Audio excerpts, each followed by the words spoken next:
Saudara, saya ingin katakan kepada saudara, saya kemarin bertemu dengan seseorang dan dia punya banyak masalah di dalam kehidupannya. Dan dia sangat rindu kalau bisa dia keluar dari masalahnya dan kalau bisa hidupnya itu jauh dari masalah. Tapi saya katakan kepada dia bahwa bagaimana hidup kita bisa jauh dari masalah. Karena ketika masalah itu datang kepada kita, semua ada maksud dan rencana Tuhan bagi setiap kita. Nah, saya teringat satu bagian firman Tuhan berkata dalam kitab Roma pada pasalnya yang ke-8, ayatnya yang ke-28. Kita tahu sekarang bahwa Allah turut bekerja dalam segala sesuatu untuk mendatangkan kebaikan bagi mereka yang mengasihi Dia, yaitu bagi mereka yang terpanggil sesuai dengan rencana Allah. Apa maksud firman ini bagi kita?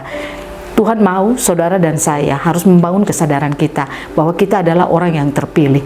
Allah memilih kita karena ada tujuannya yang ingin Dia mau itu terjadi dalam hidup saudara dan saya.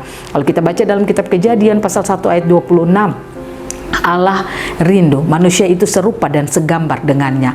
Sifat Allah diberikan bagi manusia dan Allah mau sifatnya itu harus terjadi dalam kehidupan manusia. Adam, manusia pertama, gagal dalam menjalankan atau melakukan, mengekspresikan sifat Allah di dalam kehidupannya. Tapi kita bersyukur ada Adam akhir, yaitu Yesus Kristus. Sifat Allah itu dikembalikan dalam kehidupan kita, orang percaya. Dan ketika kita memiliki sifat itu, maka saya katakan bagi saudara, sifat itulah yang memampukan kita untuk bisa melakukan apa yang diinginkan Allah dalam hidup kita. Nah, oleh karena itu, saudara, saya ingin katakan, saudara tidak perlu bertanya, kira-kira saya sudah punya sifat Allah atau tidak. Saya katakan kepada saudara, ketika saudara percaya Yesus, sifat itu sudah diberikan bagi saudara melalui peristiwa kematian dan kebangkitan Kristus dalam hidup saudara dan saya. Dan melalui kebangkitan itulah sifat itu diberikan bagi kita supaya saudara dan saya bisa hidup melakukan apa yang Allah ingin lakukan dalam hidup kita. Dia mau sifat yang ada di dalam hidup saudara dan saya, yaitu sifatnya, sifat Allah itu yang diberikan bagi kita.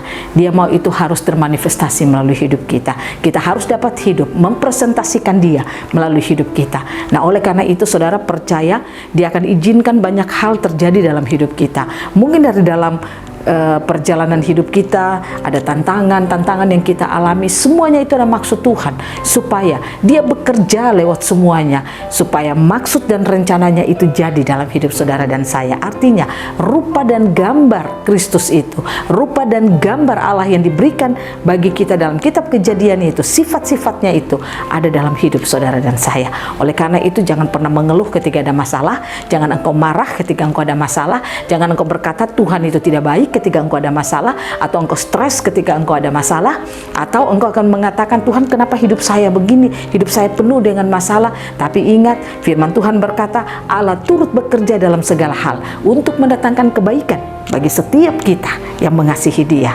Percaya, tetap setia mengasihi Allah, karena itu mendatangkan kebaikan bagi kita, bukan mendatangkan keburukan. Hari-hari ini banyak hal yang sulit dalam hidup saudara. Mungkin saudara punya kesulitan, tapi saya ingin katakan bagi saudara, ambil firman ini menjadi bagian hidup saudara. Allah turut bekerja dalam segala hal untuk mendatangkan kebaikan bagi saudara dan saya yang mengasihi Dia. Biarlah kita tetap strong dalam Tuhan, kita tetap percaya kepadanya. Hanya di dalam nama Tuhan Yesus kita akan terus mengalami kekuatan, dari kekuatan kepada kekuatan. Shalom.